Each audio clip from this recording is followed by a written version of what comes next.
मौका दिया था। श्री अर्जुन मुंडा।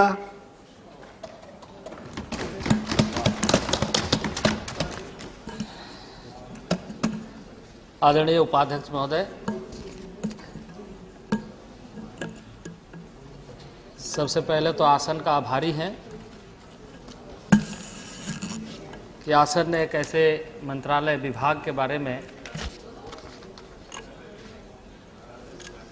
आज डिमांड फॉर ग्रांट्स पर चर्चा करने के लिए सदन में प्रस्ताव लाया और इसकी अनुमति दी है। उपाध्यक्ष महोदय,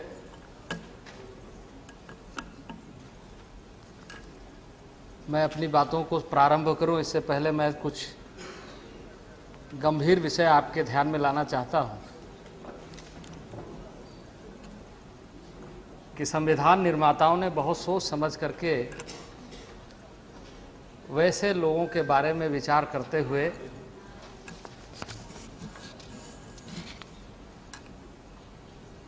कि जिस भावना के साथ देश में संविधान को अंगीकार किया जा रहा है वो सबके लिए ग्राह्य हो और सब उसे आत्मसात करें,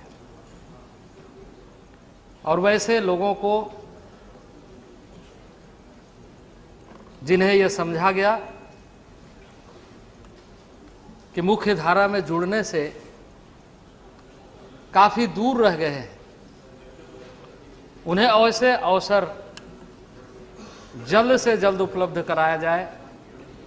समान अवसर भी प्राप्त नहीं कर पाए ऐसे स्थिति में रहने वाले सुदूरवर्ती क्षेत्रों में रहने वाले लोगों को एक विशेष संवैधानिक प्रावधान के तहत, चाहे उसे अब आरक्षण कहें, चाहे अब उसे संरक्षण कहें, चाहे समान अवसर प्राप्त करने के लिए एक विशेष अवसर देने की बात कहें।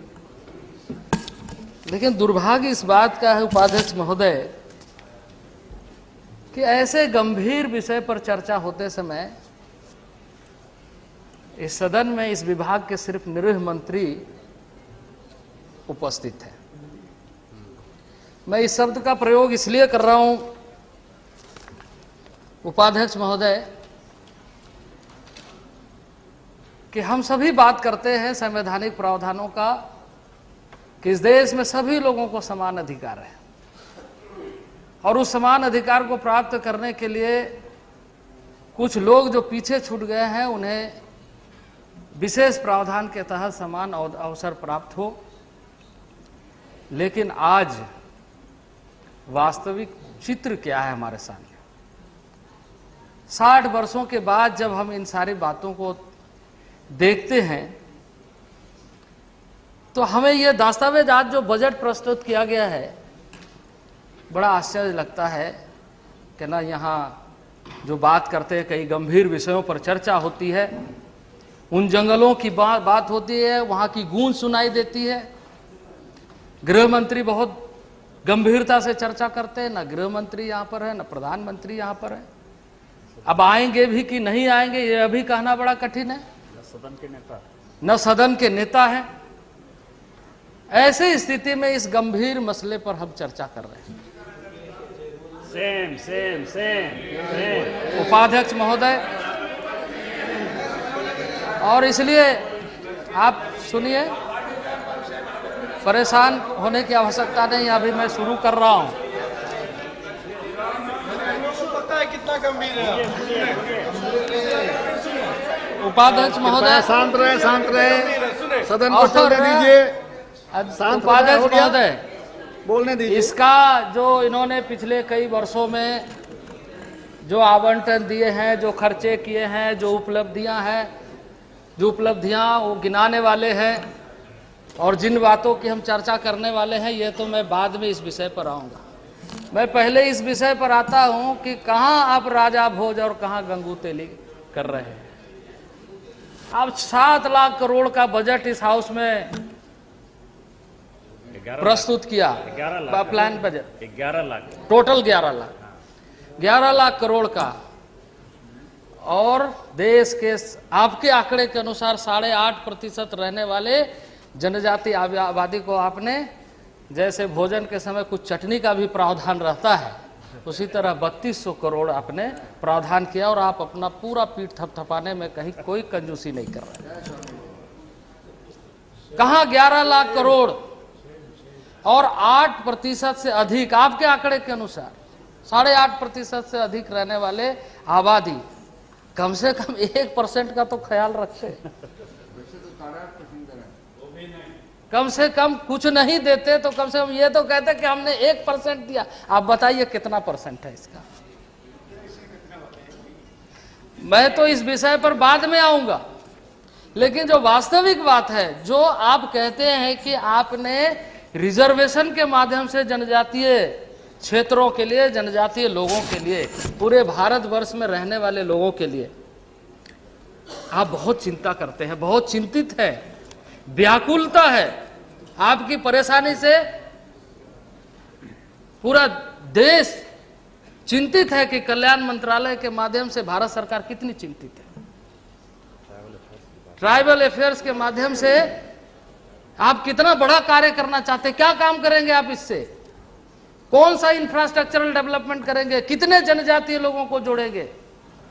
और इसलिए ये एक दस्तावेज जो देश के सामने आपने प्रस्तुत किया है, वो एक तरीके से असत्य है, धोखा है। एक तरीके से आपने जनता को बहुत कायदे से, किस तरीके से शब्दों से अलंकार करके खुश किया जाए, ऐसे ताना बाना बुन करके कि हम ट्राइबल अफेयर्स के माध्यम से, ट्राइबल मंत्रालय के माध्यम से हम बहुत सारा कार्य कर रहे हैं। और आपने सूची गिनाया है उसमें, अपने रिपोर्ट में जो इन्फॉर्मेटिक्स है उसमें क्या आपने काम किया है, उसकी कहीं चर्चा नहीं है।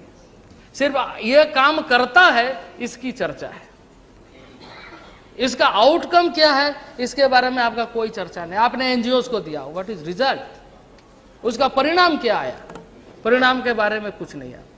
आपने अलॉटमेंट दिया आंकड़ों में, ये आंकड़ों की खेती करते हुए आप चाहते हैं कि ट्राइबल का भला हो जाए। और ये आपके सामने कागज बता रहा है, आपने जो उत्तर दिया, आपने जो कहा है समय समय पर आपको 2 तरह से पैसा मिलते हैं। एक किस हाउस के माध्यम से वोटेड मनी मिलता है, दूसरा चार्ज मनी मिलता है, डायरेक्ट प्रेसिडेंशियल ऑर्डर से मिलता है। जो वोटेड मनी है उसका भी अगर हम पिछले 3 वर्षों का आंकड़ा आपके सामने रखें, ये तो स्पष्ट हो जाएगा कि किस ढंग से आपने इस विभाग को देखा है, भारत सरकार किस रूप में इस विभाग को देखती है। आपने 2007-8 में बजट प्रावधान किया 1719 करोड़ का, उस 1719 करोड़ में एक्सपेंडिचर आपका 1524 करोड़ हुए, और वो उसमें आपका राशि 200 करोड़ खर्चा नहीं हुआ, 195 करोड़ खर्च नहीं हुआ। 2008-9 में भी आपकी ऐसी ही स्थिति है, 2121 करोड़ में से जो रिवाइज एस्टीमेट में आपने घटा दिया। आप स्थिर होकर के बैठ जाइए, आप थोड़ा बैठ जाइए और सुनने का हौसला रखिए। आपस में बातचीत नहीं, बैठिए, आप बैठ जाइए, आपस में बातचीत है, रिकॉर्ड में जाए, आपस में बातचीत करें, मौका मिलेगा आप बोलिएगा, मैं आ रहा हूँ, उस पर आ रहा हूँ, आपको मौका मिलेगा तो बोलिएगा। मुगल भी राज प्लीज प्लीज, अंग्रेजों का डिस्कशन करें बजट का। नहीं, अंग्रेजों का भी करेंगे, उनको बताएंगे, में क्या था? अंग्रेजों का भी करेंगे। अरे हमको शासन छोड़े हुए 6 साल हो गया। उपाध्यक्ष महोदय शासन छोड़े हुए एनडीए को आपस 6 में साल हो बातचीत गए। करना है, प्लीज बैठिए, बैठ जाइए, बैठ जाइए, बैठिए, प्लीज प्लीज। डिस्कशन का एक लेवल होना चाहिए।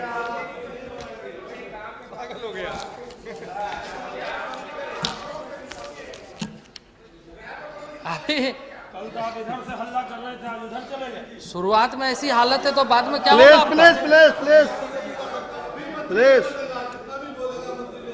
अध्यक्ष महोदय, इसी तरीके से 2008-9 की बात आपको मैं बताता हूँ। 2008-9 में आपका 315 करोड़ लैप्स कर गए। 2009-10 में तो उससे और ज्यादा दुर्गति, उसका बता दीजिए। 1200 करोड़ लैप्स कर गए। क्या इंटेंशन है आपका, क्या विल पावर है, क्या इच्छा शक्ति है, क्या करना चाहते हैं, क्या दिखाना चाहते हैं, ट्राइबल को आप किस रूप में देखना चाहते हैं? यह वास्तविकता आपका।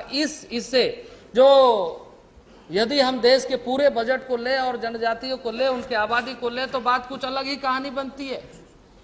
और जो आपको मिला है उसकी स्थिति मैं आपको बता दूं, ये जो इसमें भी 1200 करोड़ जो लास्ट में जो लैप्स किया है, वैसे आपने खर्चा दिखाया 2000 करोड़, उसमें भी मुझे पूरी सूचना है कि आप एक साथ 500 करोड़ 2009 का फरवरी में आपने पंप किया, अलॉटमेंट दिखा करके कि हम आंकड़ों में दिखा सके कि अगला बजट के समय में हमने एक्सपेंडिचर किया है।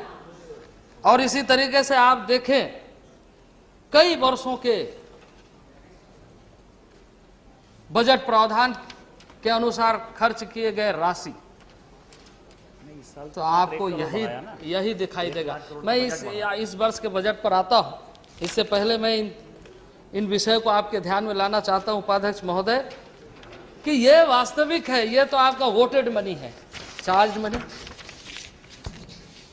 जो राशि आप किसी भी तरीके से उसका डाइवर्जन नहीं हो सकता है, जिस राशि को आप किसी भी तरीके से वो कंसोलिडेट है, उस राशि को सीधे प्राप्त होता है कि उसका खर्चा आपको सुनिश्चित करना चाहिए। उस राशि का आपका हालत क्या है आप देखें। आंध्र प्रदेश का अलॉटमेंट था 2009-10 में 38 करोड़ रुपया, और आंध्र प्रदेश को आपने दिया 19 करोड़ रुपया, और 19 करोड़ रुपया आपने रिलीज नहीं किया। सेम और दुख की बात है, सुनिए ध्यान से। इसी तरीके से आसाम में जाइए, आसाम में आपने एलोकेशन किया 41 करोड़ रुपया, और उसको आपने 28 करोड़ मात्र दिया, 12 करोड़ उसमें आपने अलॉट नहीं किया। इसी तरीके से आपने 1 करोड़ 60 लाख रुपया आपने दिया गोवा को, और उस गोवा को आपने 1 करोड़ 60 लाख में से चाशनी दिया, कुछ दिया ही नहीं। बताइए, खुरचन। अब आइए झारखंड के बारे में। हाँ, ये सुनिए। मैं यदि पहले झारखंड के बारे में बोलता तो शायद आप बोलते झारखंड के हैं इसलिए बोल रहे हैं, इसलिए मैं आंध्र प्रदेश से शुरू किया। झारखंड में आइए, आपने उसका एलोकेशन किया 81 करोड़ रुपया, और उस 81 करोड़ में से आपने ऐसा किया 0,0,0,0,0 में लगा दिया। एक भी रुपया नहीं, एक भी रुपया अलॉटमेंट, एक भी रुपया आपने नहीं दिया। और आप आइए, राज्य में भी इन्हीं की सरकार थी। आप आइए जम्मू कश्मीर में, बोलने दीजिए, आप एक सदस्य। जम्मू कश्मीर में आपने 14 करोड़ का एलोकेशन किया, और उसको मात्र 2 करोड़ रुपया दिया, उसमें से 11 करोड़ आपने लैप्स करा दिया, रिलीज नहीं किया। इसी ढंग से उपाध्यक्ष महोदय मध्य प्रदेश का हम लेते हैं, मध्य प्रदेश में भी आपने टोटल एलोकेशन का 29 करोड़ रुपया लैप्स करा दिया,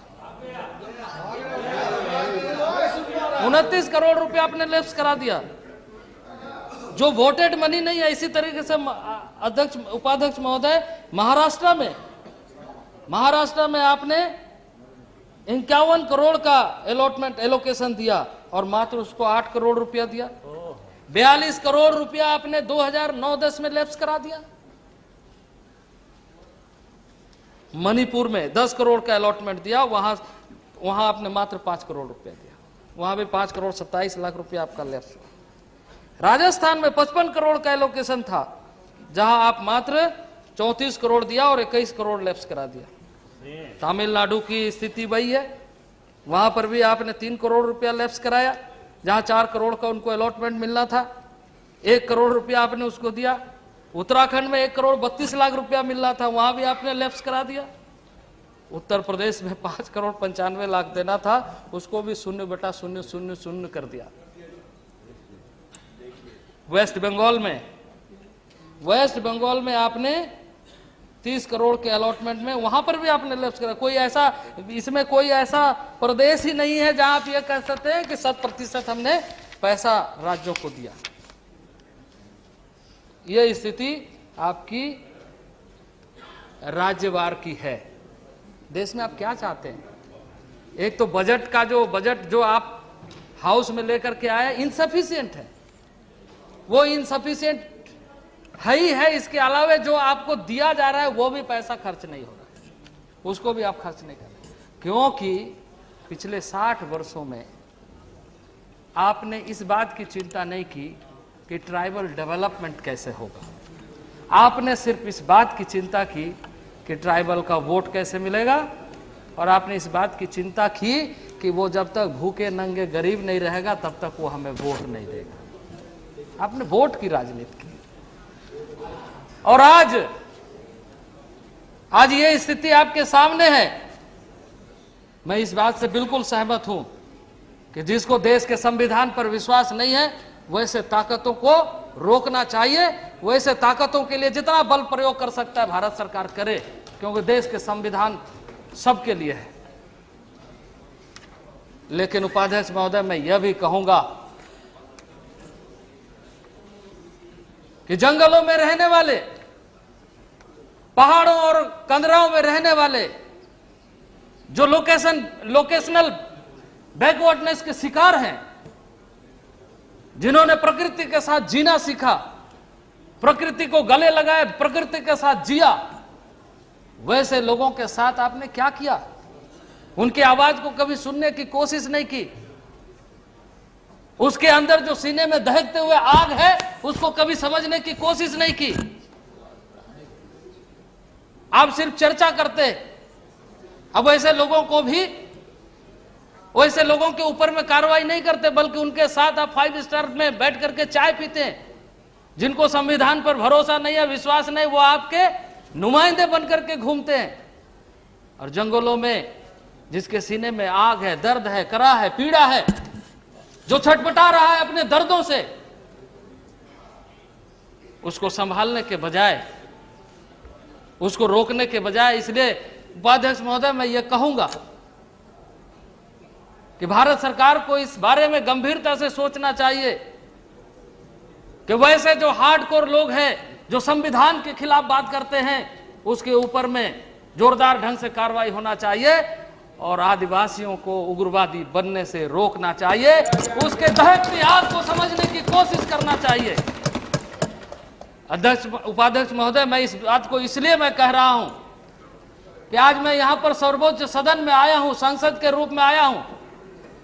मैं इसके पहले विधायक था, मंत्री था, मुख्यमंत्री था, और आज संसद के रूप में आया हूं। लेकिन मुझे याद है ये बात कि मैंने अपने 4 वर्षों के आयु में अपने पिता को खोया एक आदिवासी परिवार से। एक आदिवासी परिवार का लड़का हूं। हमने मां का उस दूध को देखा है और मां की उस आंचल को देखा है जिससे संघर्ष की बुनियाद खड़ी होती है। जिस संघर्ष के बल पर आज सर्वोच्च सदन में आपके बीच में कहने का मुझे मौका भारतीय जनता पार्टी के कार्यकर्ता होने के हैसियत से आज इस सदन में मुझे प्राप्त हुआ है। इसलिए उपाध्यक्ष महोदय, हमें हकीकत को समझने की कोशिश करना चाहिए।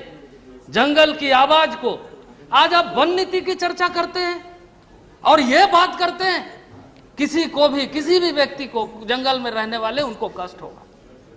आज आपके पदाधिकारी कहते हैं, वनों में पदस्थापित पदाधिकारी कहते हैं कि जंगल में रहने वाले आदिवासियों को अंग्रेजों ने बसाया। अरे अंग्रेज इस देश में आए थे कि आदिवासी इस देश में आए थे? फॉरेस्ट विलेज है कहते हैं, अपमानित करते हैं। जो प्रकृति के साथ जीता है, प्रकृति के साथ मरता है, फल फूल कंद मूल खा करके जीवित रहता है, जो हमेशा प्रकृति को आलिंगन किया है, कभी भी वो अपनी आवश्यकता के ऊपर लकड़ी नहीं काटता, कभी भी वो नहीं चाहता कि मेरा जंगल बर्बाद हो। जंगलों के पेड़ में जब फल लगते हैं, सबसे पहले वो अपने आराध्य को, पेड़ पौधे को पूछते हुए अनुमति लेता है कि आपके पेड़ से हम फल खाएंगे कि नहीं, और वो पूजा करने के बाद उसकी पद्धति से, विश्वास के साथ कि आपका इस पेड़ से हम फल ले रहे हैं, तब वो ग्रहण करता है उसे। आप ये कहते हैं कि अंग्रेजों ने इन्हें बसाया? जो जंगल में पैदा हुआ है, जो जंगल में जिया है, जो जंगल में रहा है, जो जंगल का मालिक है, उसको आप कहते हैं फॉरेस्ट नीति के तहत कि फॉरेस्ट विलेज अंग्रेजों ने बसाया। उसके साथ क्रूर मजाक करना छोड़ दीजिए, और जब यह मजाक करना छोड़िएगा तो रास्ता निकलेगा। आज आप कहते हैं कि जंगल में रहने वाले, ये क्या है? ये लोकेशनल बैकवर्डनेस है। जंगल में रहना कोई पाप नहीं है, पेड़ पौधों के साथ रहना कोई पाप नहीं है। पेड़ पौधों के साथ जीना सीखिए तो ये ग्लोबल वार्मिंग जैसे समस्या पैदा नहीं होगा। ये लगातार आप कार्बन पैदा करने वाले, लगातार प्रदूषण पैदा करने वाले, आप जीना सीखिए आदिवासियों के साथ, जीना सीखिए जंगलों में रहने वाले लोगों के साथ, पेड़ पौधों के साथ जीना सीखिए। आज फॉरेस्ट एक्ट का क्या गति है? सही ढंग से इंप्लीमेंट नहीं हो पा रहा है। सही ढंग से उसको यही कहा जाता है, जब वो गांव में जाते हैं फॉरेस्ट डिपार्टमेंट ये कहता है कि ये फॉरेस्ट विलेज अंग्रेजों ने बसाया। बताइए, बड़ा आश्चर्य की बात है। जो जंगल में रहा है उसको वे कहते हैं कि आपको तो बसाया गया। इस देश में अंग्रेज शासन करने के लिए आए थे, इस देश में अंग्रेज रूल करने के लिए आए थे। वो रूलर थे, व्यापार करने के लिए आए थे, उसका वाणिज्यिक स्वार्थ था। और वैसे निरीह जनता के साथ आज भी ये व्यवहार अगर हो रहा है तो ये समझना चाहिए कि आज क्या हो रहा है। मैं आपको कुछ उदाहरण देना चाहता हूं उपाध्यक्ष महोदय। आज हमारे मंत्री जी भी जाते हैं, गृह मंत्री भी जाते हैं, सारे लोग जाते हैं, 5 स्टार होटलों में जाते हैं, कॉन्फ्रेंस करते हैं। अभी मैं कुछ दिन पहले एक ग्लोबल वार्मिंग पर एक कार्यक्रम हुआ, वहां गया, हमें भी आमंत्रित किया गया था, बहुत अच्छी बात है। लेकिन अध्यक्ष महोदय, ट्राइबल के साथ क्या हो रहा है? ट्राइबल किस तरीके से जी रहा है? मैं उदाहरण के लिए आपको बताना चाहता हूं। आज 5 स्टार होटल में एक कप चाय की कीमत कितना है? 90 रुपया कम से कम होगा, उससे ऊपर ही होगा, फिर क्वालिटी में जाएगा। लेकिन उपाध्यक्ष महोदय, आज ममता देवी नहीं है, यहां पर थी।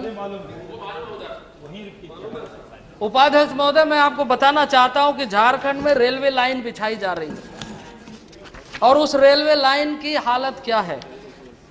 एक विडो लेडी है, एक महिला है जिसके नाम है मंगरी देवी।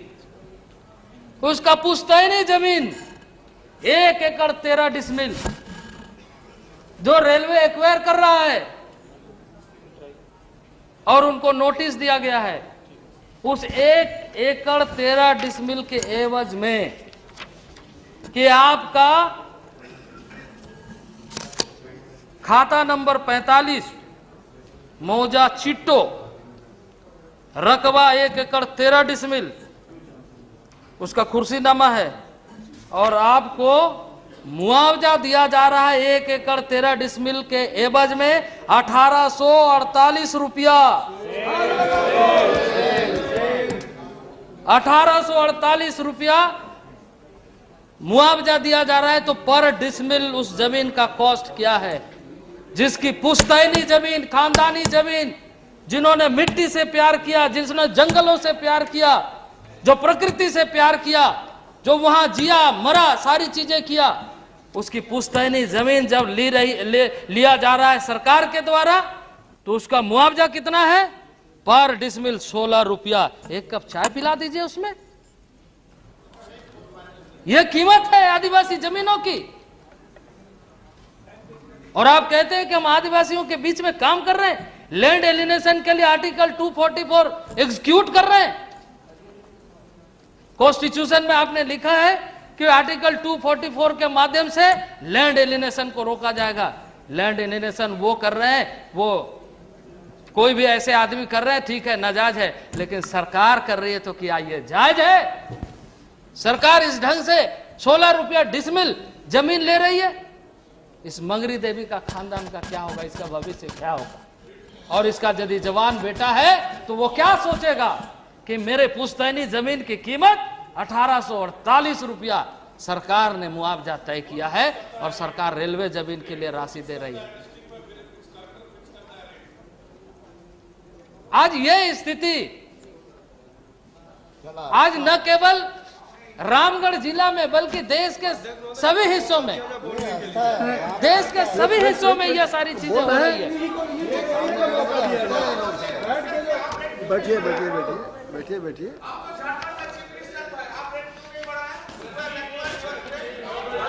बैठ जाइए बैठ जाइए, कृपया बैठ जाइए।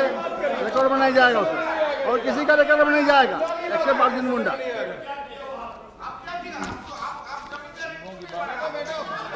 बैठ जाइए बैठ जाइए। आदिवासियों के बारे में बोलने से पहले समझिए आदिवासियों को, यहाँ भाषण देने के लिए मत आइए।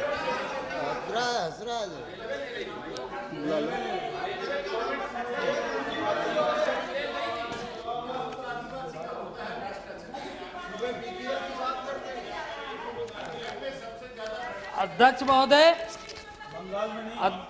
महोदय, मैं कुछ सच्ची और कड़वी बातें आपके सामने इसलिए रखने का प्रयास कर रहा हूं कि देश में आज बहुत भारी पैमाने पर खास करके इन वर्गों में असंतोष है, इन वर्गों में असंतोष है। और जिसके वजह से आज मैं उस दिन सुन रहा था, गृह मंत्री बहुत अच्छे तरीके से सारी बातों को रख रहे थे और ये कह रहे थे कि आज डेवलपमेंट का कार्य बंद है। वास्तव में बंद है, कई जगहों में नहीं हो पा रहा है, लेकिन जब चालू था उस समय क्यों नहीं किया? 60 वर्षों तक ये अवसर क्या आपको नहीं मिला था?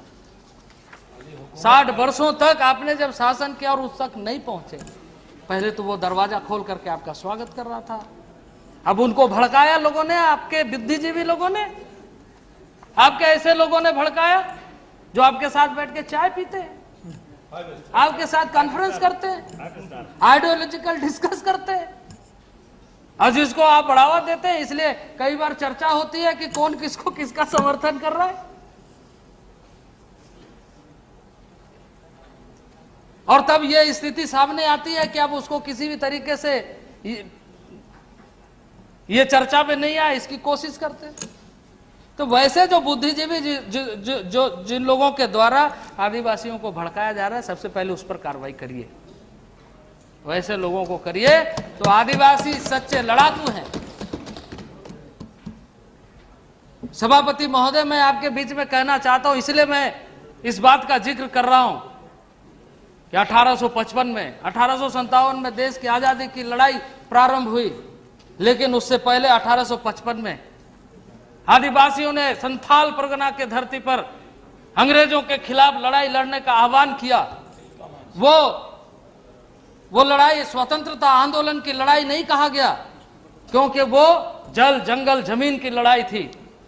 वो अपने वासगीत, अपने अधिकारों को किस तरीके से सुरक्षित रखा जाए, इसलिए उन्होंने लड़ाई लड़ी। सिद्धू कान्हू चांद भैरव के नेतृत्व में 1855 में महान विद्रोह हुआ, लड़ाई हुआ, और लड़ाई में 30,000 आदिवासी शामिल हुए, हजारों के तादाद में शहीद हुए। सिद्धू कान्हू चांद भैरव शहीद हो गए। उसके बाद की कहानी मैं बताना चाहता हूं सभापति महोदय, कि अंग्रेज के आर्मी चीफ ने, ब्रिटिश आर्मी के चीफ ने, वो अनाल्स ऑफ बंगाल्स में उसकी पूरी चर्चा है कि उन्होंने मूवमेंट ऑर्डर निकाला कि फोर्स को कैसे मूवमेंट होना चाहिए। फोर्स का मूवमेंट करने के लिए उन्होंने ऑर्डर किया, और उस ऑर्डर में एक पैरा यह भी लिखा कि ये पूरा ट्राइबल एरिया है, जंगल इलाका है, पहाड़ है, पर्वत है, यहां जो मिलिट्री का मूवमेंट होगा तो इन बातों का ध्यान रखा जाना चाहिए। बहुत सारी चीजें लिखी, और उसमें यह भी लिखा कि वो पूरा मलेरिया प्रोन एरिया है, इसलिए अपने साथ क्विनीन भी लेते जाइए। 1855 का वो मूवमेंट ऑर्डर में क्विनीन का जिक्र है, और उस क्विनीन से आज भी क्या इन आदिवासियों को मुक्ति मिला है? तो यह आपसे पूछना चाहता हूं कि मलेरिया आज भी मूवमेंट ऑर्डर में वही लिखा जाता है। जब उस मूवमेंट ऑर्डर में 1855 में जिन बातों का जिक्र किया गया, आज भी कहा जाता है। आज आप पूछिए, परसेंटेज लीजिए कि जो आपके फोर्स जाते हैं उसमें से कितना परसेंट लोगों को, फोर्स को मलेरिया होता है। तो जब आप मलेरिया से आदिवासियों को मुक्ति नहीं दिला सके, अपने फोर्स को आज भी डायरेक्शन देते हैं ये दवाई ले जाने के लिए, तो आप आदिवासियों के बीच में क्या काम करेंगे? किस तरह का काम करेंगे? आप अपने लिए तो दवा ले जाने की बात करते हैं, उन तक दवा कैसे पहुंचेगी, वो कैसे समाप्त होगा, जंगलों में जो मलेरिया फैली है वो कैसे खत्म होगा, उसका क्या योजना है आपके पास? आप संवैधानिक आउटकम की चर्चा करते हैं, आर्टिकल 244 में यह चर्चा करते हैं, सिर्फ एक ही नहीं झुलसेगा। किसी गांव में एक घर में आग लगती है तो सिर्फ एक ही घर नहीं जलता, पूरा गांव जल जाता है। और पूरा गांव जलता है तो तहस नहस हो जाता है। तो हमें इस बात को समझने की कोशिश करना चाहिए। और जिस ढंग से जनगणना में हेल्थ सिनेरियो दिखता है, एजुकेशन सिनेरियो दिखता है, जो परिणाम हमारे सामने है, कई रिपोर्ट, कई बार ऐसे कोशिशें हुई है, स्पेशल कमेटियां बनी है, उन कमेटियों के माध्यम से रिपोर्ट आया है और हम सिर्फ रोना रोए हैं, अपनी व्यवस्था जाहिर किया है। अगर आप रिजर्वेशन की बात करते हैं तो रिजर्वेशन में ईमानदारी होना चाहिए। वास्तव में आज आपके पास में बैकलॉग है, क्यों? क्योंकि पात्रता आपने तैयार नहीं किया। रिजर्वेशन के नाम से जो पात्रता तैयार करने की जिम्मेदारी उसको आपने पूरा नहीं किया। और जहां पूरा किया वहां आपने ऐसा पॉलिसी कोशिश की कि वो 3 साल तक वैकेंट रहेगा तो फिर हो जाएगा, बाकी फिनिश हो जाएगा, उसको फिर दोबारा देने की जरूरत नहीं होगी, वो उनका जो अवसर है वो समाप्त हो जाएगा। और इसी तरीके से ये बदस्तूर जारी है। पंडित नेहरू जी ने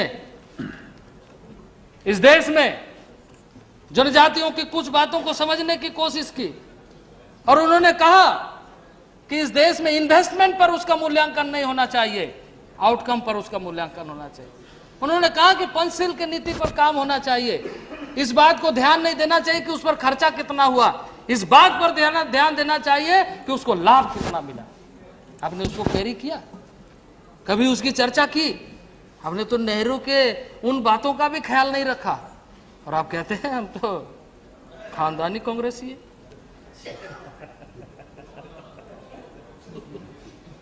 आप कहते हैं बड़ा दम भरते। आश्चर्यजनक है। पंचशील की नीति अगर आप सही ढंग से इंप्लीमेंट किए होते तो आज देश की आदिवासियों की ये दुर्दशा नहीं होती। उसको भी आपने नहीं माना और वैसे लोगों के साथ छेड़छाड़ आप कर रहे, उन्हें उग्रवाद की तरफ मत धकेलिए। मेरा विनम्र प्रार्थना है उसकी ताकत को समझने की हम कोशिश करें, उनकी मानसिकता को समझने की कोशिश करें। कॉन्स्टिट्यूएंट असेंबली में जयपाल सिंह मुंडा ने कहा था, इसी बात को दोहराया था कि यदि आप इस देश में डेमोक्रेसी को इंप्लीमेंट करना चाहते, लागू करना चाहते हैं, कि इस देश में डेमोक्रेसी आए तो सबसे पहले you learn from the tribal who most democratic people in the world, जिसको उन्होंने जिक्र किया था इस हाउस के अंदर और कहा था कि उस डेमोक्रेटिक सिस्टम को समझने का काम करिए। पेड़ों और जंगलों में रहने वाले लोग मनुष्य से ही सिर्फ अधिकार नहीं मांगते, मनुष्य से ही परमिशन नहीं मांगते, पेड़ पौधों से मांगते हैं। हल जोतने से पहले खेत में जा करके मांगते हैं कि यहाँ अन्नदाता है आप, हम हल जोतेंगे, आपको कष्ट होगा लेकिन आपकी उर्वरा से मेरा पेट अनाज भरेगा, मेरा उदर भरेगा, इसलिए हमें अनुमति दीजिए। तब वो हल जोतता है और उससे खेती करता है, अनाज पैदा करता है और उस अनाज से अपना जीवन भरता है। वैसे सरल और सादगी जीवन को आपने छेड़छाड़ करने की कोशिश की और हर तरह से कोशिश की है, सिर्फ एक तरफ से नहीं है। आप एक तरफ ये बजट प्रोविजन किया है कि इतना राशि हम बजट में दे रहे हैं, लेकिन उसको ध्वंस करने के लिए कितना राशि दे रहे हैं इसका हिसाब किताब करिए। उस क्षेत्र में कितना पॉल्यूशन फैलाने का पूरा उपाय कर रहे हैं उसको देखिए। वहां के जो कस्टमरी सिस्टम है उसको तोड़ने के लिए कितना आप खर्चा कर रहे हैं उसको देखिए। तमाम धारा, कम से कम कॉन्स्टिट्यूशन में 10 जगह, चाहे वो आर्टिकल 16 हो, आर्टिकल 164 हो, आर्टिकल 244 हो, 245 हो, सब में आपने इस बात का जिक्र किया है कि किसी बात के होते हुए भी इसको प्रोटेक्शन देना है, उसको आरक्षण करना है, इनके भावनाओं को, इसके अधिकारों को सुरक्षित करना है। लेकिन उसके ऊपर में आज आप 5th शेड्यूल एरिया में भी कभी कभी चर्चा करते हैं कि उसको छेड़छाड़ करें, क्योंकि उसके माध्यम से आपको मौका नहीं मिलता। सुप्रीम कोर्ट ने फैसला सुनाया समता जजमेंट में आंध्र प्रदेश के मामले पर कि जनजातीय समाज में, क्योंकि जनजातीय समाज जंगलों में जरूर रहता है, पेड़ पौधों के बीच में जरूर रहता है, लेकिन वो गरीब नहीं है। गरीब हमने उनको बनाया है, हमारी व्यवस्था ने बनाया है। जहां भी जंगल है वहां उसका मालिकाना, वहां पर खनिज पदार्थ है। और वो खनिज पदार्थ सिर्फ हल्के नहीं है कि कहीं चूना पत्थर मिलता है, लोहा, सोना, चांदी, अब्र, कोयला, यूरेनियम, सारा चीज अगर आप देखें तो वही जंगलों में मिलता है, जहां आदिवासी और आदिवासी का दिल बसता है, जहां आदिवासी रहते हैं वहीं पर वो सारी चीजें मिलती है। तो ये लोकेशनल बैकग्राउंड, मैंने बैकवर्डनेस जो है वो जंगल होने के कारण नहीं है। वो उनको, उनका मालिकाना, समता जजमेंट को आपने कभी भी किसी स्टेट को इस बात के लिए ये नहीं किया कि किस ढंग से वो काम करे, किस ढंग से वो करे कि वो उसका अधिकार केंद्रित हो, उसका अधिकार उनको मिले। आपने उसका माखौल उड़ा दिया। वो फैसला ही रहा, वो फैसला का आगे कुछ हो नहीं सका। हम मंत्री जी से ये कहेंगे कि आदिवासी परिवार से ही है, मेरुदंड सीधा करिए और कोशिश करिए कि इन सारे चीजों को कैबिनेट में बोलिए कि इसका पॉलिसी क्या होगा। हिम्मत से बोलिए, और नहीं तो छोड़ दीजिए, बोले नहीं करेंगे यह काम, क्योंकि आपके ऊपर में लोगों का जिम्मेदारी है। और अगर आप नहीं करिएगा तो आपको भी घुसने नहीं देगा जंगल में, कठिनाई होगी। आज ये स्थिति है। अध्यक्ष महोदय, सभापति महोदय, इसलिए चर्चा तो बहुत है, लेकिन आप बीच में हमको बोल करके थोड़ा सा ब्रेक मारती है। मैं सिर्फ एक बात का जिक्र करूंगा। एक छोटनागपुर लिटिल नॉन प्रोविंस, एक 1903 में बुक पब्लिश हुआ था, उसका सिर्फ फोटो आपको दिखाना चाहता हूं, इसको आप देखिए। और आज जो फोटो छपी है अखबारों में, उसको भी देखिए कि उसमें कितना बदलाव आया है। और इसमें जो लिखा है उसका थोड़ा सा मैं जिक्र करूंगा कि किस ढंग से यहां पर लोगों ने खेल खेलने की कोशिश की है, जनजातीय चरित्र को बदलने की लोगों ने कोशिश की है। यह बेडली बर्ट अंग्रेज राइटर ने लिखा है 1903 में, और उन्होंने इस बात को स्वीकार किया है कि किस ढंग से यहां पर हो रहा है। अध्यक्ष महोदय, डेवलपमेंट का ये मतलब नहीं है कि उन्हें बदल दिया जाए, उन्हें उनके आधार पर जीने का अवसर मिलना चाहिए। और उन्हें यदि उनके आधार पर जीने का अवसर नहीं मिल रहा है तो उसका आजादी का मतलब नहीं निकलता। ये तो छपा था परसों के अखबार में, कल के अखबार में। ये है एक झारखंड का दृश्य है, और भी कई प्रदेशों का दृश्य है। 100 साल बाद भी फोटो में कितना मेंटेन किया है, उस समय से आज तक मेंटेन किया फोटोग्राफी। और यदि कोई चीज बदलाव लाया है तो आज बदस्तूर उस बात का जा रहे। हम इस बात को कहते हैं कि भाई कोई आदमी यदि अपने मन से स्वीकार करता है कि देश की स्वतंत्रता, देश की सार्वभौमिकता, ये कहता है कि स्वीकार करे। लेकिन जिस ढंग से लिखा है इस बुक में, मैं थोड़ा सा पढ़ के सुनाना चाहता हूं। There is only one last bit of a scattered Ranchi of a special interest. The English, German and Roman Catholic missions, which have worked with such a wonderful success over large district in Chotanagpur, all have their headquarters here.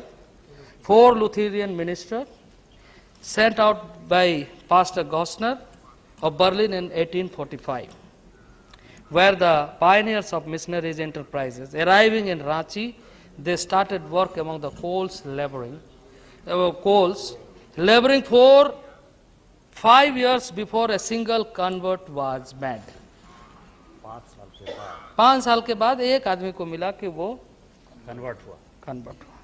However, once began, their numbers rapidly increased until in 1869, there were about 10,000 native Christians to be found in the district. ये मैंने नहीं लिखा, हमारे खानदान के किसी ने नहीं लिखा, किसी आदिवासी ने नहीं लिखा। ये 1903 में बेडली बर्ट ने इस बात को स्वीकार करते हुए लिखा। वायसराय ने इसमें नोट लिखा है, एक्नॉलेज किया है, और किस ढंग से संस्कृति पर प्रहार हुआ है इसका आश्चर्यजनक। क्या चाहते हैं, वो जंगलों में आवाज नहीं करे तो क्या करेंगे। नियोगी कमीशन कई इस तरह की घटनाएं, इस तरह की चर्चाएं आज हम सारे लोग सुनते हैं। इसलिए आदिवासियों को आदिवासी की तरह जीने का अधिकार मिले, यही कहने के लिए सभापति महोदय आपके बीच में हम खड़े हैं। और यही अंत में यही कहेंगे, चर्चा बहुत सारी चीजों की करनी थी, लेकिन समय की पाबंदी है। आप अगर फिर मुझे मौका देंगे तो मैं अधूरे बात को फिर से कहूंगा।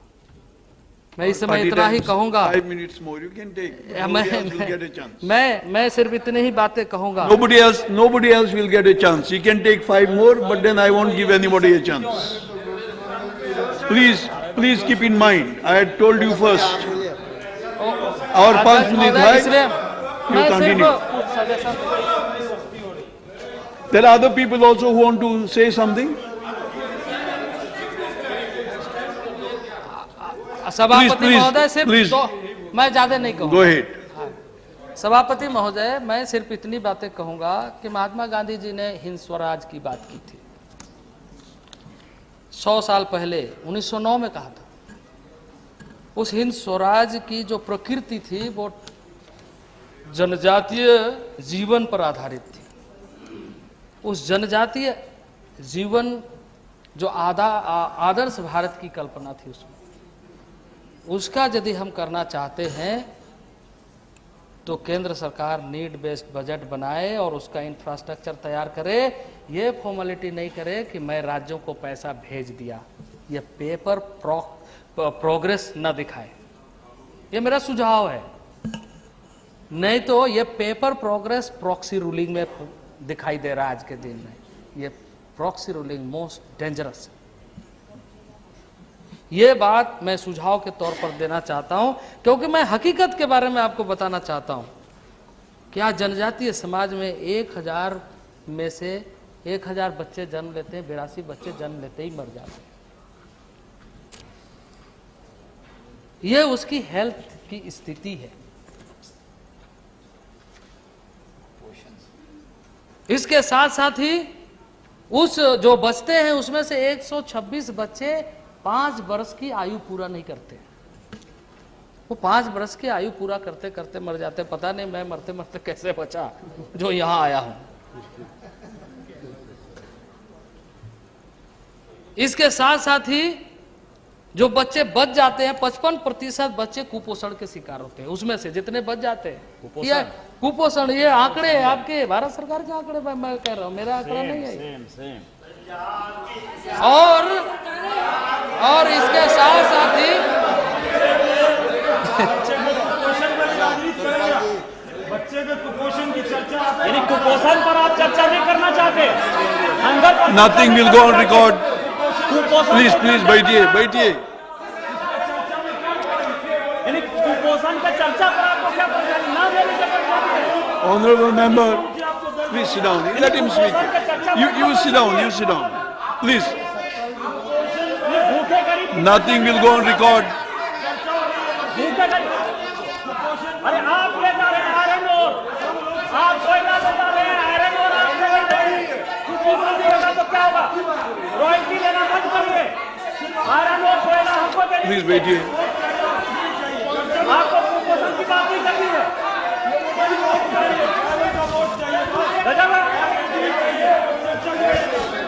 Honorable members, please बैठिए, please. आदमी को Please बैठिए. You please sit down. You sit down. You please. I'm on my legs. Please. गरीबों की बात नहीं सुनना चाहते। Please sit down. Please sit down. Nothing will go on record. I said, please sit down. Please. 55 years 55 साल का हिसाब देना होगा। Please sit down. 1-2 साल शासन नहीं किया है, 55 साल का आपका शासन है। जवाब आप नहीं देंगे तो जवाब हम देंगे। जवाब आपको देना है। 55 साल, 60 साल में 55 साल आपने शासन किया है। जवाब आप नहीं देंगे, हम देंगे जवाब। किसका शासन रहा है? Honorable members, please sit down. 55 साल आपने You are- शासन किया है इस देश में। Honorable members, जवाब आप दीजिएगा। कर्ज भी बयान नहीं कर सकते। क्या आदिवासी के एक बच्चे को यह हक नहीं है कि वो अपना कर्ज बयान नहीं कर सकते? he is already speaking. You please sit down. Speaker sir जवाब कौन देगा? 55 साल उनका शासन रहा है, जवाब कौन देगा? Please sit down. आगे की देश की स्थिति है तो उसका जवाब आपको देना है। इसलिए Mr. Munda, just wind up 2 minutes more. Please sit down. You sit down first. You sit down. Please. अध्यक्ष महोदय, अध्यक्ष महोदय, Yeah, please sit down. अध्यक्ष महोदय, Honorable member, just 2 minutes more. ये Please. अध्यक्ष महोदय, उनके कहने से मुझे अफसोस नहीं है, इसलिए कि वो अपने को कह रहे हैं। Just 2 minutes क्योंकि more. 60 साल में उन्होंने जो Please wind बोया है up. वही फसल काट रहे हैं। 60 साल में जो बीज बोया है उसी का फसल काट रहे हैं। Please wind up इसलिए and मुझे उनके बात का कोई address to पक्ष the नहीं chair, है। please. अध्यक्ष महोदय, स्वास्थ्य की स्थिति ये है, 55% कुपोषण के शिकार हो जाते हैं और उसके अलावा जो बचते हैं वो बेगारी बेरोजगारी में भटकते हैं, बंधुआ मजदूर के रूप में। दिल्ली में पूछिए कितने लोग, कितने घरों में है काम करने वाले, कितने लोग हैं, ढूंढते हैं आप? दिल्ली के अंदर में काम करते हैं, वो यहाँ पर आते हैं। please. तो ये है हेल्थ का scene. You can't guide the house. You can't guide You the please house. sit down. You sit down. You please sit down. इसलिए अध्यक्ष महोदय, मैं I already told him. Please, शिक्षा पर कहता हूँ, Mr. Munda, address to the chair, please. शिक्षा पर कहता हूँ अध्यक्ष Just महोदय, 1 minute more. कि शिक्षा पर इतना सारा स्टैटिस्टिक आया है, सिलेक्टेड एजुकेशनल स्टैटिस्टिक्स में आप देखिए, एजुकेशन इन इंडिया में देखिए, एजुकेशनल एनुअल रिपोर्ट 2001-2 में देखिए, जनगणना 2001 में देखिए। ये सारी चीज़ें दिखाती है कि आदिवासियों की वास्तविक स्थिति को अपने 60 वर्षों में कहाँ पहुँचाया है। आप बहुत ऊंचे आवाज़ में बोल सकते हैं क्योंकि हम लोग तो घेरे वाले हैं, आप बोल सकते हैं, तो हमेशा दबाने की कोशिश करते हैं। Please wind up now. लेकिन सच I'm तो calling है, next man. सच तो आपके आंकड़े ही बोल रहे हैं, मुझे बताने की जरूरत क्या है? ये तो आपके आंकड़े कह रहे हैं। Shri Shailendra Kumar, please get ready. Just wind up. No, 1 minute more, please. Just conclude. Please conclude. बात मैंने कह दी, अब मैं थोड़ा सा 2 मिनट आपका समय लूंगा कि जो आर्थिक स्थिति है, गरीब नहीं है सारे जगहों में। Please wind up now. You had so much time.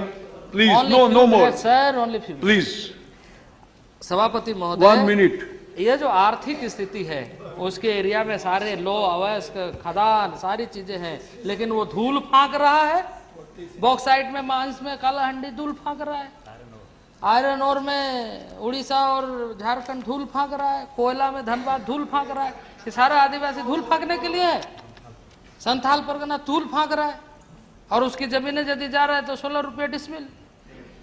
ये उसकी वास्तविक स्थिति है। इसलिए सारे आंकड़े में आपके सामने है कि बीपीएल में सबसे अधिक यदि कोई है तो वो आदिवासी है।